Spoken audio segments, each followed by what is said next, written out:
What is going on, guys? It is Wrestlelamia here, back with some more news. Join us now as Wrestlelamia looks at the wildest news stories and rumors you need to know, including Vince McMahon in big trouble again, WWE's late plans for CM Punk, Bryan Danielson's role in CM Punk's firing revealed, Jon Moxley reacts to CM Punk's WWE return, is creative working on a Sasha Banks return, does WWE have any plans to bring back AJ Lee, a band move back in WWE, and much more. Be sure to subscribe and hit that notification bell for daily wrestling videos, and follow us on Facebook for exclusive lists. Also check out our new website, Wrestlelamia.com. Now let's do the intro and get straight into our first story.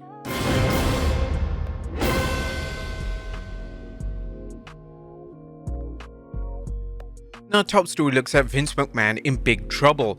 On top of today's news is a shareholder lawsuit that's being filed against Vince McMahon and several others alleging the WWE merger with Endeavor was a sham transaction designed to keep Vince McMahon in WWE. The lawsuit filed by Ohio Labor's pension fund is making some strong allegations, including that McMahon pushed a quick sale of WWE to Endeavor chief Ari Emanuel, his close friend and longtime ally, who proposed a sweetheart deal that allowed the wrestling mogul to stay on as executive chairman of TKO Group and avoid scrutiny in connection with sexual misconduct allegations that could have ousted him from the company.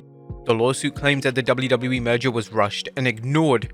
According to the complaint filed by investors, WWE board members conjured up a sham sales process designed to favor Endeavor and exclude other bidders seeking to axe McMahon, disregarding at least two all-cash offers with better terms. The lawsuit includes some other shocking allegations, including not only did he secure a future for himself as post-merger WWE, McMahon also stuffed his pockets and those of his loyalists before agreeing to a deal. In particular, McMahon ensured that he and Nick Khan, now WWE president, receive a lucrative golden parachute, according to the complaint. But things didn't end there, as according to the complaint, the lawsuit also asserts that before a deal was signed with Endeavor, WWE's board granted cash bonuses of $15 million to Khan, $5 million to Paul Levesque, WWE's chief content officer and husband of Stephanie McMahon, and $5 million to the then chief financial officer Frank Riddick III. In addition to McMahon, several other defendants, including Khan, Levesque, and Riddick, were also named as defendants in the lawsuit. This suit could be bad news for TKO Holdings, as its stock has dropped from around $103 when the WWE Endeavor merger went through to a current valuation of $78.18. We'll continue following this story when more details appear. Next up, WWE's late plans for CM Punk. What's next for CM Punk? Well, wrestling straight-edge superstar told WWE Universe on Raw that he's not here to make friends but make money, but what does that mean in terms of matches? If a new report from Sports Illustrated's Justin Barrasso is accurate, the WWE already has two major matches planned for the recently returned superstar. There are plans for Punk to feud with Roman Reigns, Sports Illustrated has learned, but it'll not be Punk against Reigns first, as that spot belongs to Rollins. A feud between Rollins and Punk is a massive positive for both men, as Punk can still wrestle at a high level, but his work will only be enhanced in the ring with a world-class wrestler like Rollins. While it's not the current favorite, there is plenty of reason to believe Punk Rollins could serve as the main event for the opening night of WrestleMania 40. For Rollins, that would simply not be the case without Punk. The WWE hasn't wasted any time setting things up for a Punk vs Rollins program, as Rollins' reaction to Punk returning had fans speculating that Punk's return was a complete shock to the visionary and he was none too pleased. However, as Barrasso pointed out, Levesque would not send Rollins out in front of a global audience without informing him what was going to unfold. Nonetheless, it makes for exciting TV. As for WrestleMania's 14 main event between Punk and Rollins, it would be particularly special for Punk, as one of Punk's complaints when he left the WWE in 2014 was the WWE's failure to put him in the main event of WrestleMania. While Barrasso noted that Punk vs Rollins main event match at Mania is not the current favorite, he added that there's plenty of reason to believe it could. As for Punk vs Roman, that seems like another no-brainer program. The only question is whether that means the WWE Universe has to endure more of Roman's seemingly internal reign as undisputed champion. Who would you like to see CM Punk wrestle? Let us know in the comments down below. Next up, more details on Punk's WWE status. And now that Punk is back, where should fans expect him on WWE TV and how long will he be staying? You may recall earlier speculation that Punk might be a free agent, which makes sense as the WWE could capitalize on the momentum from his return on both Raw and SmackDown. However, Ringside News was reporting that Ringside News was told by a tenured member of the creative team that the Second City Savior is on the Raw brand. As for how long Punk will be competing, Sports Illustrated's Justin Barrasso commented that Punk's contract, Sports Illustrated confirmed, extends beyond WrestleMania. Just how long Punk is signed remains unclear, but it would make sense to keep him around at least until SummerSlam. While it's unknown if Punk will be working in Saudi Arabia, he could be a big boost to WWE's upcoming international PLEs in 2024, especially for members of the WWE Universe who have never seen him in person. Next up, Bryan Danielson's role in CM Punk's firing revealed. Speaking of Punk, new details are emerging on his AEW termination.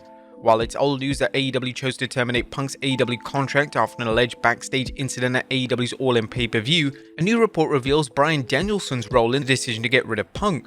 Fightful Select has reported that AEW convened a 3-person disciplinary committee to review the allegations and determine how to proceed. The 3-person committee was made up of AEW General Counsel Chris Peck, an outside attorney, and Bryan Danielson. The report from the Patreon site noted why Danielson served on the committee. When asking sources on the AEW roster about his inclusion, one called him an appropriate moral compass who exemplifies objectivity and said that he effectively headed up and was a face of the disciplinary committee. The report also noted that it's believed Punk was aware of Danielson's role. It's unknown what the committee investigation involved or what was discussed. With any rumors that a non-disclosure agreement was involved, it's unlikely that anyone will hear any substantial details related to the committee's activities. According to Fightful Select, Danielson has been involved in the disciplinary action of handing out fines. Danielson reportedly also discussed Punk's exit with AEW wrestlers, explaining how difficult a decision it was. Next up, Randy Orton advertised for an upcoming SmackDown. That was good news for fans attending this week's SmackDown, as WrestleOps recently tweeted, as the Barclays Center announced that Randy Orton will be on SmackDown. While the Viper has been announced, there's no word if he's scheduled to appear on SmackDown or whether he'll be involved in a different role such as working a dark match. However, with Orton promising a bag full of receipts for the Bloodline, fans will be eager to see where Randy hits an RKO out of nowhere on the wrestlers who kayfabe shelled him for 18 months. For more about potential storylines involving the Apex Predator and the Bloodline, check out our website article Has the Randy Orton Revenge Tour Begun?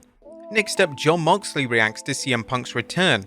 How does Jon Moxley feel about CM Punk's return to WWE? Moxley and Punk reportedly had plenty of heat backstage in AEW, so fans were curious to see how Mox would react to Punk's WWE return. During an interview with comicbook.com, Moxley kept things succinct regarding his take on Punk's return. "You don't want to know what I think, I didn't see it," Moxley said of Punk's "I'm Home" promo on WWE Monday Night Raw. "You do not want to know what I think." Do you think AEW would prefer that its wrestlers keep silent about their thoughts on Punk? Given AEW's reported policy that wrestlers clear potentially controversial comments in interviews and social media, fans have a long wait for wrestlers to dish the dirt. Next up, an NWA champion set to become a free agent. It looks like there's going to be another big free agent available shortly, as PW Insider is reporting that the former NWA Women's Champion Camille is 100% exiting the NWA as a contracted talent. The 31-year-old talent has been with the NWA since 2018, and it's believed that she'll be a free agent this January. She held the women's title for over 800 days. Next up, Logan Paul headed to Australia. It looks like Logan Paul will appear at WWE's upcoming Elimination Chamber PLE in Australia. WWE put up a new graphic of the PLE which includes Logan Paul. Next up is WWE Creative working on a Sasha Banks return. Now, is Sasha Banks returning to WWE? While that remains unknown, one sign that a superstar could be returning is when Creative begins working on potential scenarios for their return. However, Ringside News notes, a tenured member of the creative team confirmed to us there were no creative plans to bring her back at this time. Next up, does WWE have any plans for AJ Lee's return? Now, is AJ Lee returning to WWE? Well, now that CM Punk has returned to the company, some fans think his wife AJ Lee could come back as well.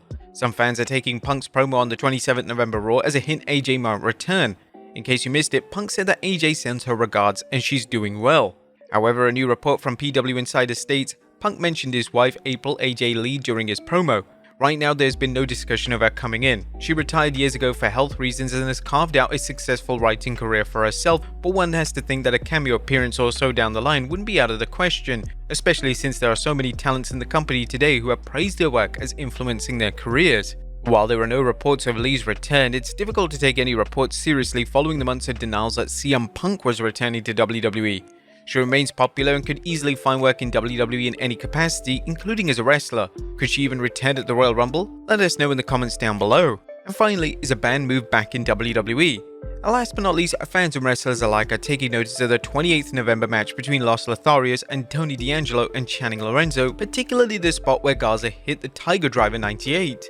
Ringside News pointed out the significance of the move. What makes this move eyebrow-raising is that it's essentially a variation of the pile driver, a wrestling maneuver that has been off-limits in WWE for years due to safety concerns. Cedric Alexander was excited to see the move as it could mean he could revive his version of the move, which he refers to as the Moneymaker. He tweeted, "We can do the Moneymaker now."